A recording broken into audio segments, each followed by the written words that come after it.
Жестока расправа, но и различно толкување на деловникот околу тоа кога е вистинското време да се стават на гласање уставните измени. Вака почна првата пленарна седница по одморите на народните избраници, откако опозицијската ВМРО ДПМН протоколарно повикувајќи се на член 67 став 2 од деловникот, но и глава 10, побара од собранискиот спикер Џафери продолжение на седницата од 18 август, за да се види дека власта нема 80 пратеници за уставни измени.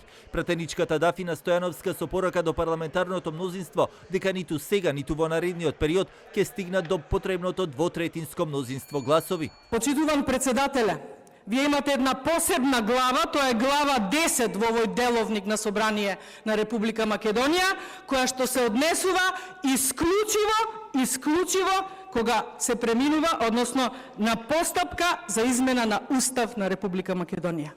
Вие оваа глава треба да ја читате, да ја знаете наизуст, затоа што се однесува на постапка за измена на Устав на Република Македонија. И оваа фарса конечно да се заврши.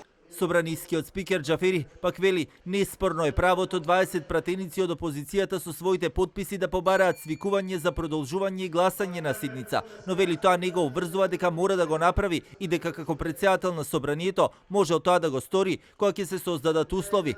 Со свое толкување на деловникот за уставните измени се јави и лидерот на Левица Димитар Апасиев, на кој пак Џафери исто така му порача дека законодавно-правната комисија е таа која дава автентично толкување, а не поединци. Кога има посебни одредби, ги применувате посебните, не ги применувате општите.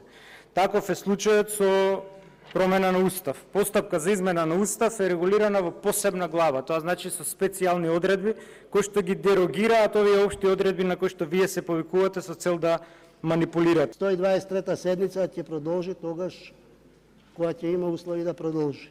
За нова седница неспорно е, можете да побарате, но тоа е пак можноста да побарате, а не обврска и да се свика седница. Пленарната седница за уставните измени беше свикана на 18 август, кога народните избраници го прекинаа годишниот одмор и ја завршија расправата за оваа точка која беше единствена на дневен ред. Но веднаш потоа собранискиот спикер Џафери ја прекина седницата, а гласањето за истата го стави во мирување. За сега нема никакво поместување на позициите, иако власта тврди дека се уште преговара поединечно со одредени пратеници, а опозицијата тврди дека нема да стигнат до посакуваната бројка и дека единствено решение за овој ќорсокак гледаат во предвремени парламентарни избори.